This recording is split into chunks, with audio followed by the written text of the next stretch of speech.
बढ़ते हैं corporate are में। अब हम बात करेंगे 1994 में शुरू हुई गेटवे डिस्ट्रिक्ट पार्क्स।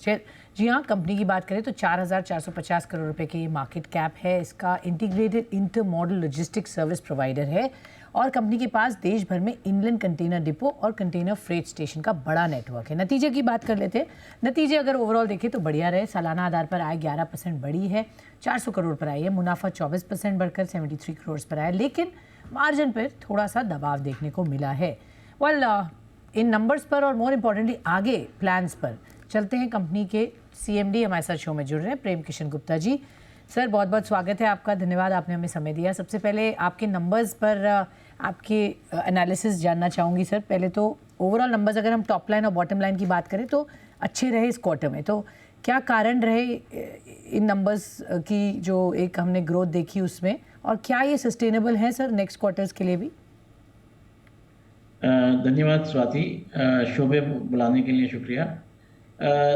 इस क्वार्टर में अगर हम पिछले क्वार्टर देखें तो अच्छी ग्रोथ हुई है, डबल डिजिट में ग्रोथ है रेल बिजनेस में। CFS बिजनेस फ्लैट रहा है। अगर आप रेवेन्यू देखें और EBITDA देखें तो वो भी बढ़ा है और पैट भी बढ़ा है, पर पैट बढ़ने का कारण थोड़ा डेप्रिसिएशन कम रहा है इस पीरियड में। तो ओवरऑल कंपनी की ये परफॉर्मेंस सेटिस्फैक्ट्री रही है। मार्जिन ऐसा कोई बहुत ज़्यादा कम नहीं हुआ है, उसी लेवल पर जो पर TU हमारा EBITDA रहता है वो EBITDA उतना ही है। थोड़ा इम्बैलेंस होने की वजह से इंपोर्ट इस वक्त 58% है, एक्सपोर्ट 42% है, तो उसकी वजह से कॉस्ट थोड़ी बढ़ गई है और एम्प्टी कंटेनर्स की मूवमेंट भी बढ़ गई है। तो इस वजह से मामूली सा मार्जिन पे फर्क पड़ा है, लेकिन इसमें आगे आने वाले टाइम में हमारे जो लेडन कंटेनर्स हैं, एम्प्टी की मूवमेंट कम होगी और लेडन की ज़्यादा होगी, तो उससे मार्जिन हमारा दोबारा वापस उसी लेवल पर आ जाएगा। श्योर। तो ये आपको लग रहा है कि मार्जिन्स भी बेहतर यहाँ से हो जाएंगे, क्योंकि जो हमने रेंज 25 से 27% की बात की है, कब तक सर इसके टाइमलाइंस क्या है ये बेटर होने के मार्जिन्स, और क्या बैंड रहेगी आगे? ये बैंड यही रहेगी और नेक्स्ट हाफ में जो करंट 24 का है, इसमें मतलब हम मार्जिन इंक्रीज करेंगे, क्योंकि एक्सपोर्ट का भी हम थोड़ा सा बढ़ाने की कोशिश कर रहे हैं। अपने कुछ स्कीम लेके आ रहे हैं जिससे एक्सपोर्ट बढ़ेगा और इम्बैलेंस कम हो जाएगा, तो डेफिनेटली मार्जिन इम्प्रूवमेंट दिखाई देगा। और जैसा मैंने कहा कि एम्प्टी मूवमेंट धीरे धीरे कम होती जा रही है। आप कह रहे हैं कि मार्जिन्स बढ़ेंगे, आपको पूरा भरोसा है, एक्सपोर्ट्स पर फोकस होगा, वो आप कुछ स्ट्रैटेजी अडॉप्ट करें, उस पर मैं बात करूंगी। लेकिन सर, रेवेन्यू जो रेल वर्टिकल से दिख रहा है वो 14% के करीब बढ़ा है ईयर ऑन ईयर, लेकिन कंटेनर फ्रेट स्टेशन डिवीजन में यहाँ हमने 5% की डी ग्रोथ देखी है ईयर ऑन ईयर। इसका क्या कारण रहा सर, जो डिक्लाइन हमने देखा है? और इन दोनों ही डिविजन्स में आगे क्या लग रहा है आपको ग्रोथ के पॉइंट ऑफ व्यू से? देखिए, ग्रोथ तो रेल डिवीजन में ही रहेगी। CFS काफ़ी टाइम से काफ़ी कॉम्पिटिटिव भी हो गया है और डायरेक्ट पोर्ट डिलीवरी जो गवर्नमेंट ने पोर्ट टाउन्स पे शुरू कराया है, वो उसकी परसेंटेज बढ़ती जा रही है।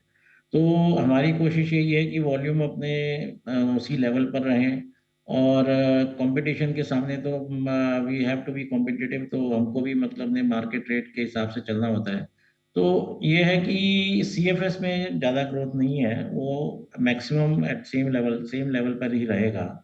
लेकिन रेल हमारा लॉन्ग टर्म, मतलब अभी नहीं, आगे आने वाले 5, 10, 15 साल में रेल नेटवर्क जैसे जैसे हमारा बढ़ता जाएगा, उसी हिसाब से हमारा रेवेन्यू, मार्जिन और प्रॉफिटेबिलिटी बढ़ती जाएगी।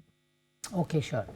सो रेल वाला ज़्यादा आप बेट कर रहे हैं उस पर, और वो वहाँ यहाँ से और बेहतर ही होगा। ओके, न्यू ICD जो अंडर कंस्ट्रक्शन है सर जयपुर में, उस पर क्या अपडेट है? कितना डेवलपमेंट हुआ है? रेवेन्यू पोटेंशियल वहाँ से कितना आएगा? कब तक वो आप उससे स्टार्ट करेंगे काम?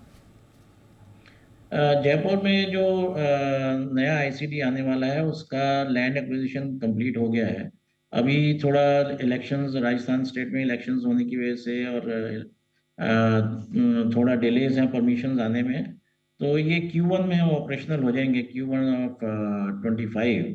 और शुरुआत हम 1,500 से 2,000 कंटेनर करना चाहेंगे और इसको आगे लॉन्ग टर्म में 3 से 5 हज़ार कंटेनर्स का हम प्रोजेक्शन कर रहे हैं। और उसमें क्या है कि ये क्योंकि ये डबल स्टैक लोकेशन है, तो इसमें double stack hub and spoke से गड़ी से जो जितना भी डबल स्टैक होता है वो, और on the way to the port या पोर्ट से वापसी आते वक्त उसमें डबल स्टैकिंग इस लोकेशन से हो जाएगी, जो भी कंटेनर वहाँ पर होंगे। तो उससे हमारी कॉस्ट भी कम होगी और वॉल्यूम्स भी बढ़ेंगे। तो जयपुर से हमारे को अच्छी उम्मीद है। और सो जयपुर का आप कह रहे हैं लैंड एक्विजिशन कंप्लीट हो गया और यहाँ से आपका प्रॉस्पेक्ट्स बिजनेस के बढ़ेंगे और आपने प्रोजेक्शंस भी बताए सर। लेकिन शिपिंग कंटेनर रेट्स जो Q2 FY24 में, उस पर मैं आपकी आपका असेसमेंट जानना चाहूँगी, किस तरह से आपने देखी अभी तक और आगे क्या ट्रेंड दिख रहा है रेट्स को लेकर, कुछ वहाँ पर इम्प्रूवमेंट लग रहा है आपको होगा? मैं समझा नहीं आपका क्वेश्चन। शिपिंग लाइंस के क्या? शिपिंग कंटेनर रेट सर किस तरह से रहे रेट्स इन Q2 FY24? ओके। ऐसा है कि हमारे को उससे फ़र्क नहीं पड़ता शिपिंग रेट से। ट्रेड पे डेफिनेटली फ़र्क पड़ता है, लेकिन क्योंकि हमारा सारा इनलैंड है, from the port to the port, तो शिपिंग रेट से हमारी शिपिंग रेट्स की फ्लक्चुएशन से हमारे कॉस्ट में फ़र्क नहीं पड़ता। लेकिन ये है कि ट्रेड का वॉल्यूम जो मैक्रोस के हिसाब से चल रहा है, उस हिसाब से इंपोर्ट्स ज़्यादा हैं अभी भी और एक्सपोर्ट्स कम है, इसीलिए इम्बैलेंस है, इसीलिए कॉस्ट थोड़ी ज़्यादा है। तो ये आगे हम जाके नेटवर्किंग का कुछ एडवांटेज लेके जो हम एक्सपोर्ट्स को टारगेट कर रहे हैं, उससे इम्बैलेंस हमारा थोड़ा कम होगा। तो डेफिनेटली प्रॉफिटेबिलिटी बढ़ेगी। और शिपिंग लाइंस के जो रेट्स हैं वो अभी इस वक्त काफ़ी कम है। तो आगे देखिए कब तक, मतलब ना, अभी ये ग्लोबल सिचुएशन क्या, जियोपॉलिटिकल सिचुएशन रहती है और उसकी वजह से क्या शिपिंग लाइंस के डिस्टर्ब होते हैं रूट्स, ये देखा जाएगा। और क्या उनकी कॉस्ट बढ़ती हैं, तो वो सब अभी हम लोग उसके बारे में कुछ नहीं कह सकते। लेकिन अ, ये इस क्वार्टर में देखना पड़ेगा, क्योंकि दो दो वॉर चल रही है डिफरेंट रीजन्स में।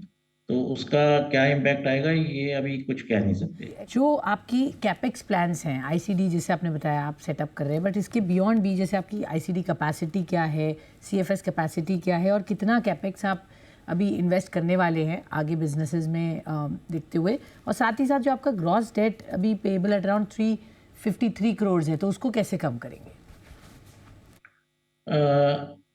जहाँ तक कैपेक्स की बात है, कैपेक्स हमारा मेन नए टर्मिनल्स में लगेगा। और जो एग्जिस्टिंग कैपेसिटी जहाँ हमारी टर्मिनल्स में, एग्जिस्टिंग टर्मिनल्स में है, वो 6 लाख टीयू से ऊपर है। लेकिन हमारे पास लैंड बैंक है, तो उसको हम रैंप अप करके 10 लाख टीयू से ऊपर ले जा सकते हैं एज एंड व्हेन, जब भी डिमांड बढ़ती है। तो कैपेक्स का, जैसे जयपुर का आईसीटी हमारा 90 से 100 करोड़ के बीच में बनेगा, लैंड इंक्लूडिंग लैंड। इसी तरह से हम दो और टर्मिनल्स के लिए लैंड देख रहे हैं, जो कि अगले 2 साल में आने चाहिए। और एक एक टर्मिनल की कॉस्ट करीब 100 करोड़ रुपए आएगी। तो टोटल 300 करोड़ का कैपेक्स प्लान है, जिसमें ये 3 टर्मिनल होंगे, जयपुर जो कि पार्टली इन्वेस्टमेंट हो चुकी है, और बाकी 2 नए टर्मिनल, और थोड़ा कैपेसिटी एक्सपेंशन जो एग्जिस्टिंग टर्मिनल में है, और थोड़ा इक्विपमेंट और क्रेन्स वगैरह रिप्लेस करने के लिए ये 300 करोड़ रुपया हमारा प्रोजेक्शन है। दूसरी चीज़ ये है कि अभी हमारा जो नेट डेट है इस वक्त 315 करोड़ है सितंबर 23 में। और हाँ, हमारी रेगुलर लोन रीपेमेंट्स होती हैं एवरी मंथ, एवरी क्वार्टर।